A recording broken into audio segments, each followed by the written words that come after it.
Bonjour, aujourd'hui j'ai choisi de vous présenter la démarche internationale de l'une, voire de la plus ancienne manufacture horlogère, Breguet.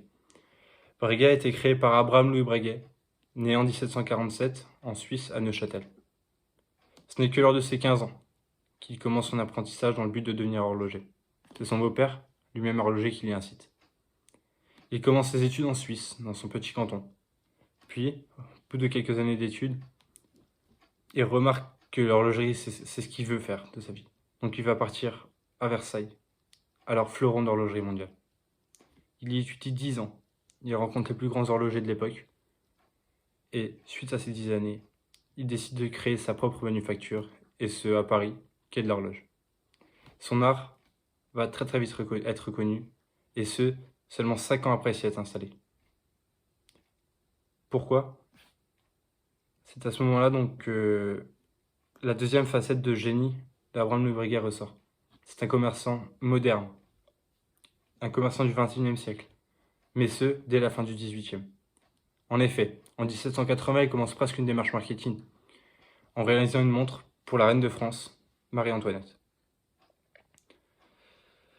Après avoir servi la famille royale, et dans un climat de révolution française, Breguet décide de quitter la France, pour retourner dans son pays natal, la Suisse. De la Suisse, Breguet continue son ascension. En effet, en 1798, une commande exceptionnelle de 3 pièces lui parvient.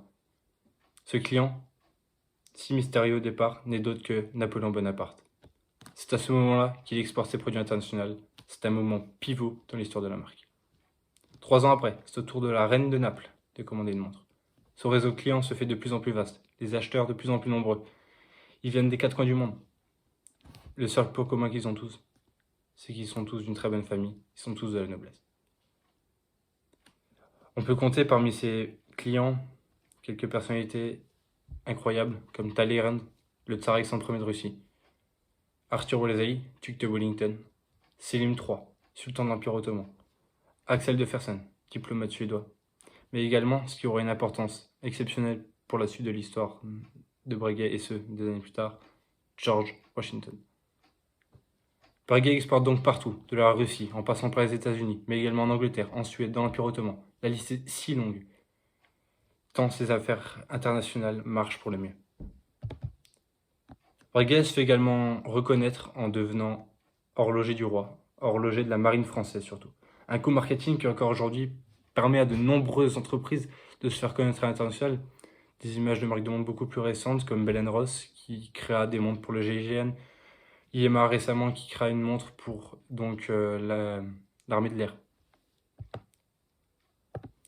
Mais en 1823, Abraham Louis Breguet s'éteint. C'est donc logiquement son fils, Antoine Louis, qui en prend les rênes. Antoine Louis est comme son père un horloger de talent, mais il va lui manquer toute la partie commerciale. Il n'arrive plus à garder ses clients, tant nationaux qu'internationaux. Il ne décroche plus de nouvelles commandes.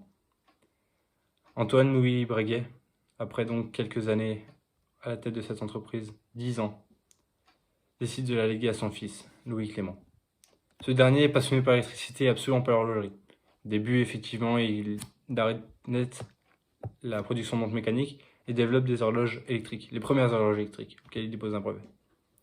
Puis en 1870, il en a marre et il arrête complètement de l'horlogerie pour se consacrer exclusivement au télégraphe, ce qui le passionne. Mais l'entreprise ne rencontre plus un grand succès et est pour la première fois en plus de 100 ans d'existence cédée à une personne ne faisant partie de la famille, Edward Brown. Breguet restera dans la famille Brown près d'un siècle. Le renouveau de Breguet arrive beaucoup plus tard, 1950. Après les 2 guerres, encore une époque compliquée pour Breguet qui commençait à faire des montres déjà avant mais qui n'arrivait pas à se positionner. Mais en 1950, Breguet recommence à faire des montres de luxe, renaît de ses cendres. Un peu plus tard, Breguet est repris par la grande maison de joaillerie française Chomet. Cet achat relance alors Breguet dans le segment du très haut de gamme, de la très haute horlogerie. Un peu plus tard, en 1987, sera repris par Investissor Corporation. C'est un rachat qui va lancer Breguet sur un nouveau marché, sur 2 nouveaux marchés plus précisément. Donc on peut voir Breguet se lancer donc en Chine et Breguet se lançait aux États-Unis. On verra tout ça, toute l'importance que cela a dans les prochaines parties. Et contre toute attente, la manufacture légendaire sera rachetée quelques années plus tard, en 1999, par le monstre de l'horlogerie moderne, par le plus grand groupe horloger moderne, le Swatch Group. Ce qui profitera donc à la manufacture, tant pour l'aspect financier que pour l'aspect commercial. À présent, dans cette nouvelle partie, nous allons étudier comment l'entreprise s'est implantée depuis le rachat par Investissor Corporation en 1987. Donc ce groupe a une idée très précise pour Breguet, redorer son blason. Et cela, pour Investissor Corporation, cela commence par en faire la marque numéro 1 de haute horlogerie sur le marché asiatique. En effet, les pays asiatiques sont en plein essor, sont de plus en plus friands de luxe à l'européenne, friands de savoir-faire centenaire. C'est donc pour ça que la marque décide de s'y implanter, et ce, dès le début du rachat. La marque y connaît un succès incontestable dans toute l'Asie, Chine, Japon, Corée.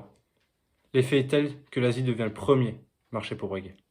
Les revendeurs Breguet se multiplient au point où Breguet ouvre quelques années plus tard une boutique, donc récemment, ouvre une boutique exceptionnelle à Shanghai. On en parlera un peu plus tard. En même temps que Breguet s'exporte donc sur le marché asiatique, Breguet s'exporte également en Amérique du Nord et aux USA. Ça marche très bien aux États-Unis. Et ce, grâce à l'histoire.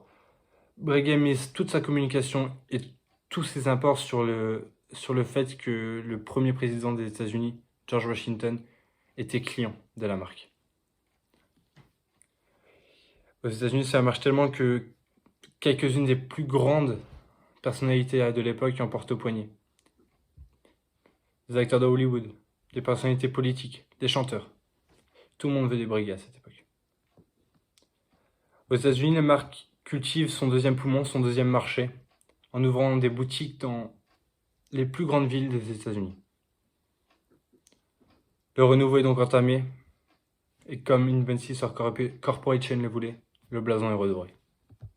Présent, nous allons parler de la marque depuis le rachat par le Swatch Group, donc en 1999. La marque appartenant désormais au plus grand groupe horloger bénéficie de tous les moyens financiers, mais surtout commerciaux. À présent, Breguet est présent dans 87 pays, tant par le biais de revendeurs, dits AD, Authorized Dealer, mais également par le biais de boutiques officielles Breguet. Des boutiques avec une idée visuelle très particulière, très simpliste, mais très bien finie. C'est donc dans l'immense majorité des pays que Breguet s'impose, et ce grâce notamment à l'apport financier que le Swatch Group lui procure. Le succès arrive très rapidement après le rachat du Swatch Group. En effet, l'entreprise possède aujourd'hui 36 boutiques officielles dans le monde, ce qui est exceptionnel pour une marque d'horlogerie comme ça, et pas moins de 375 détaillants, revendeurs AD à travers le monde. Le coup de génie notable du Swatch Group pour Breguet a été de miser très gros sur les pays du Golfe, sur les pays des Émirs. Le nombre de clients potentiels est si élevé qu'il dépasse presque celui de l'Asie. Les ventes au Qatar, à Dubaï et au Koweït sont impressionnantes. Le marché est en passe de devenir le numéro 1 pour Breguet. Dans cette partie, nous allons parler de l'implantation qu'utilise Breguet, des modes d'implantation qu'utilise Breguet. L'une des principales forces de Breguet, comme expliqué précédemment, est son histoire. L'entreprise a donc misé, en plus de ses boutiques, sur la création de 3 musées. Un à Zurich, en Suisse, le pays natal de la marque, entre guillemets, le pays où la marque a connu son plus franc succès, le pays d'origine du créateur, et fleuron actuel de l'horlogerie. À Paris, le lieu historique de Breguet, donc là où s'est implantée la première manufacture. Mais également, et ce très récemment, dans la nouvelle boutique, donc en 2013, créée à Shanghai. Cette boutique comporte 3 étages, une boutique monumentale pour un marché pour une ville en Chine. Et possède évidemment, donc, comme dit précédemment, un musée qui aurait un impact très fort sur les ventes de Breguet à Shanghai. Ils utilisent, comme dit précédemment, encore une fois, des vendeurs indépendants, et ces AD, par contre, sont triés sur le volet. n'importe qui ne peut pas vendre du Breguet. Une étude de marché est faite par Breguet auprès de chaque revendeur Breguet. Par exemple, en France, on en trouve une à Strasbourg. On va parler du Grand Est, on n'en trouve qu'une à Strasbourg. Aucune autre personne n'est autorisée à vendre du Breguet près de chez nous. Et ce, notamment car il faut avoir le marché pour, mais car il faut payer très très cher Breguet pour avoir le droit de vendre du Breguet. À présent, nous allons détailler pourquoi Breguet s'est installé en Chine, et ce à l'aide d'un pestel et d'un SWOT. Présent, donc parlant du pestel du marché chinois pour Breguet. Donc on va commencer par la politique, tout naturellement. Donc la politique, c'est un pays de plus en plus libre qui permet l'entreprise, ce qu'il n'y avait pas avant, et qui permet la richesse surtout. On a une politique relativement stable par rapport au passé chinois, bien que subjective par rapport au marché européen, par rapport au pays et à la politique européenne, pardon. Point de vue économique, maintenant, donc on a un pouvoir d'achat en nette hausse ces dernières années en Chine. Mais également, il y a de plus en plus de très très riches. Et ces très très riches sont encore de plus en plus riches. C'est ça qui va être le fer de lance pour Breguet. À présent, nous allons parler du social. On a un mode de vie particulier en Chine, un respect des traditions couplé à la technologie moderne. On a un amour du luxe européen.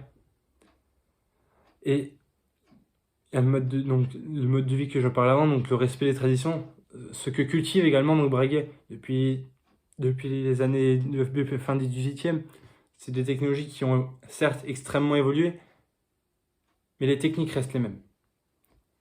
Point de vue technologique maintenant, donc on a des moyens de communication exceptionnels en Chine. Breguet pourra promouvoir ses produits de façon exceptionnelle en Chine, car la marque est bien aimée par le gouvernement en place. On a également un amour pour un retour aux technologies passées, pour un intéressement aux technologies passées, donc ce qui est l'horlogerie, ce qui va forcément impacter les ventes de Breguet. Point de vue écologique, ils sont pas relativement intéressés encore par tous ces points-là, ce que donc Breguet ne cultive pas là-bas.